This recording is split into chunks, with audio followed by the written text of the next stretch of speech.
What up, and welcome back to Throwback Thursday. This week we're doing Season 4, Episode 5 of The Walking Dead, titled Internment, which originally aired on November 10, 2013. And it was directed by David Boyd, and it was written by Channing Powell. And this episode is a Hershel-centric episode. And while I watched this twice, and the first time I watched it, I was like, this is boring, you know, right? And then I looked on IMDb, and I'm like, why does this have an 8.8 rating? Because I was like, what? So I didn't understand it. And it gets good the last act of the episode. So I'm like, I don't understand. Why is it's not that great of an episode? And maybe that's just people rated it when it first happened. I know why now. Like the last scene, they were like, oh, yeah, that's probably the only reason why. But anyway, this episode starts out with Rick returning back from, leaving Carol. He's looking at his fist. He's looking at the watch that she gave him. He looks back at his fist because it's like he had to do this. He had to let her go, not only because, what she did was she couldn't trust her and everything, she lied all the time, or she was trying to justify what she did because she was making the hard choices for the group because Rick wasn't in that leadership role anymore. And Rick had to make this choice to let her go because he couldn't bring her back, knowing what she did and what she would have done behind everyone's back. And he couldn't risk having her there anymore. Even though, basically, like I said, she was doing those hard choices that nobody else in the group wanted to do, the ones that Rick stopped doing because he wanted to be a farmer. So he returns back. Maggie's asks about, where Carol is, and he tells her that she's the one responsible for Tyrese's girlfriend and David dying, Karen and David killing them. And that Tyrese is going to come back and he's probably going to kill her or want to kill her, and he couldn't have her here because it would be a big problem.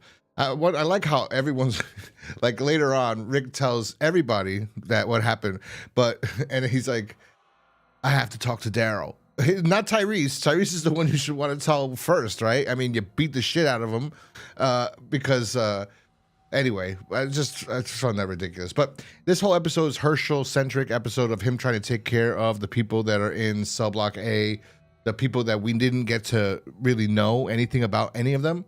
So it's like hard to have a connection with any of these people. I mean, just the last episode, we saw the doctor for the first time, I think. And we're supposed to care about him getting sick in this episode? No. I don't care about any single person besides Hershel, Glenn, and Sasha. And even Sasha, technically, come on, she was in season 3 a little bit, we were supposed to really, really care that much, but they give us, they let us know that Sasha is a good person and she's trying to help, and Glenn obviously trying to help these people even though they're both sick, and Hershel's he's trying to do whatever he can with whatever he has, which isn't much, and people are just dropping like flies. And he doesn't want to kill them after they die in front of the other people because it'll have the other people lose morale and give up wanting to live. He just referenced a quote from Steinbeck that he was talking about with somebody that died to Rick later, because Rick comes up and Rick tells him what happened with Carol. And Hershel, he's like, how are you doing to Hershel? And Hershel's like, they're dropping like flies. I had to get rid of this guy because, Rick sees him, walks in on him. The first kill Hershel had to do because Hershel wasn't killing them at all. It was Sasha and Glenn that were killing them for Hershel. So he tells Rick that he just told him a quote the other day. They were talking about Steinbeck, and then Steinbeck has a quote that says, a sad soul can kill you quicker, far quicker than a germ. And that's why Hershel did not want them to see him killing them after they die because, they'll get depressed, like there's no hope, and that's it, it's done. Hershel's getting depressed because he doesn't see hope either, and he's trying to push on and try to save as many as he possibly can. And then Rick also is trying to help Maggie block the fence because these walkers, for some reason, they just keep coming. Even though that Lizzie's not out there giving them rats anymore, feeding them, they just keep coming to the fence. I guess they knew there was food there, and they just keep coming and pushing on that fence, and the fence is going to collapse. You would think they would have put a car there earlier on the other side, or they would build something, like they did in Dawn of the Dead, the remake, that they build those trucks and they would fucking push it or they would have a better system or a better barricade. Like, I mean, come on, even Woodbury had a better system than what Rick and the gang have in the prison. So Rick and Maggie are trying to use some pieces of wood to push up against the fence, so this way the walkers can't push the fence down. As they're doing this, Maggie's nervous. She wants to see Glenn. She's worried about her dad. She wants to be in there, but Hershel doesn't want her there. She wants to see Glenn too. Glenn doesn't want her to see him because she's very sick, and he knows that if she saw him that sick, she'd want to come in no matter what her dad said to take care of Glenn and her dad and help. And they don't want to risk her getting sick. Lizzie is being a little creep as always and looking around and wanting to see people die, and you would think Hershel would detect, yeah, this girl's not sick. There's something wrong. Like, this girl's mentally, there's something wrong here. She's not normal. But no, he doesn't see it. Anyway, all hell breaks loose at some point in the night. And I forget the sequence of events. I know one guy dies, another guy comes out, one guy comes back to life. Sasha collapses, and Hershel has to revive her. And she tells Hershel, I thought you were stupid for coming in here, but I don't think I'd be alive right now if it wasn't for you. And Hershel's like, I'll take that as a compliment. And then, so she's resting. Glenn is getting, at this point in time, I think he's upstairs already, like about to die. And somebody dies. Hershel has to take him out by himself. I think it was the guy upstairs, Harry, that they tried to save. I'm not sure. I could be wrong. The sequence of events just go. Anyway, when pandemonium happened, and Hershel's trying to take a guy out by himself. He can't, and the guy comes back to life. Another guy in a cell and had his gun. He tries to come out, but then somebody else that died in another cell. So it's just crazy. Pandemonium, mayhem. Everything's going all over the place. The guy, Harry, upstairs is in the cell with Glenn, I think. But he has the pump in his mouth, so he can't really attack Glenn.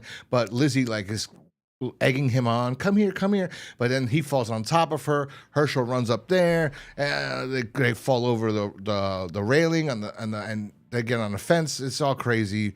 Long story short, Maggie finally enters, helps Hershel, and they start trying to push this air pump or whatever, his respirator type of thing into Glenn's mouth, and starts reviving Glenn. Outside the prison, Rick and Carl are trying to do the job that Rick and Maggie were doing, which is push the wood against the fence, but it collapses and they have to run. And then Rick doesn't want, for some reason, he's just so against guns. He doesn't want to do this, but he's just like, you know what, forget it. And him and Carl get gunned. This is when it was really cool too. Like, they start shooting the walkers. They just take them all out. There was a bunch of walkers, like maybe 100, trying to break in, and Carl and him are just like snipers, like pop, pop, pop, pop, pop, pop, pop. It was badass. That's what I was like, man, they took Carl when he was so cool.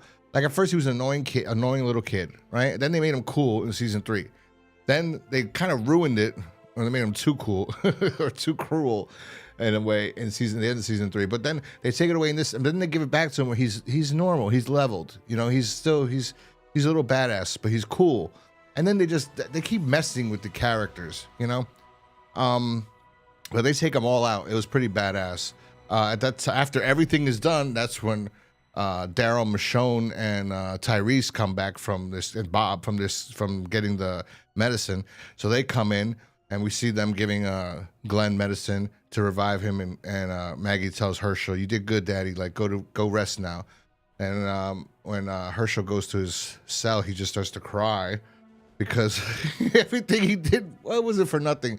He managed to, save 2 people, I think, pretty much, and the girls.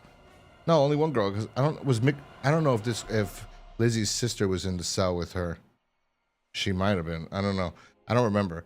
But he saved a few, I guess, not many. But he did his best, and Glenn would have died without Hershel being there. So I gotta give him that. Yeah, so we go back to outside. Michonne is picking up the bodies to throw them out. And Rick's like, I gotta talk to Daryl. And Carl's like, right now? He's like, no, not right now. Hershel comes out. And Hershel tells Daryl, listen, talk to Rick about Carol. And he's like, she's okay, but just talk to him about Carol. And he's like, huh. And then, but nobody's telling Tyrese, hey, you gotta talk to Rick. No, nobody. Then Michonne asks Hershel if he wants to go out with her. And Hershel's kind of like, yeah, nobody wants me to go out because of my leg. And finally, I'll go out with you. Gonna be a bad decision. I didn't like they dedicated this episode being a Hershel-centric episode and him caring so much. It was very nice for what was coming. Like we didn't know at the time, because I'm like watching, it's like this is boring. But then when it's all said and done, and we get the little scene that Michonne and Hershel go off, and then we see Rick and Carl eating some peas together, and then they walk away. And all of a sudden, the camera pulls back outside the prison into the woods, and we see the governor standing there. Uh-oh. So that's probably why it's so highly rated, I think, more than anything. Because the episode's not that fantastic, although it does get good, like the last act of the episode. But really, is for the governor's return. Everyone probably went crazy. Oh my God, the governor's back. Oh my God, he's right by the prison. What's going to happen now? So that's the best part about it. All in all, it's a okay episode. It works better if you know, I guess, in a sense, where it's leading to, especially for Hershel. Like looking at it, like now looking back at it and saying, well, we know what's going to happen. And they dedicated this entire episode to Hershel. So it's kind of a nice episode for him and the actor. But at the same sense, it's also, I understand why when they said the producers or Greg Nicotero and some of the producers of The Walking Dead asked George Romero if he wanted to direct an episode of The Walking Dead. And supposedly Romero said, why would I want to direct episodes? It's a drama. Like, I don't want to do that. It's like a soap opera, he said. It's a soap opera. Why would I want to direct that? Like, it's like basically like putting it down. I don't know. At one point, even if he did put it down earlier on, I would assume if I was not Greg Nicotero, if I was Greg Nicotero or was Scott Gimple, when the ratings started going down, I would do my damnedest to give George Romero whatever amount of money he wanted so he could come direct one episode, just so I could push that into George Romero directs a Walking Dead episode to get people to come back and get the views back in there. But Romero didn't want to.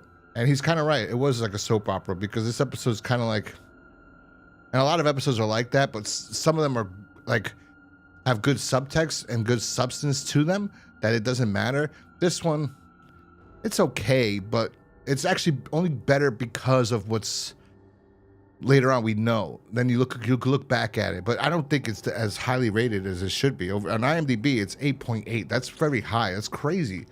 To me, it's not that. Like, the last episode with Carol was better than this episode, in my opinion. It was just Rick and Carol, and them going, I'd like that one better. But who am I? I'm talking about a show that ended 3 years ago. I'm referring to an episode that aired in 2013. I'm talking about, so, but I think, honestly, Indifference was a better episode than this. But this one's, I think, is really for the governor. But anyway, those are my thoughts on Internment. Let me know in the comment section down below if you liked this episode more than I did. And let me know what you did like about it, or do you think it's highly related just because the governor's at the end of it? I don't know. Hit the like button, subscribe if you're new here, and I will talk to you guys next time. Peace.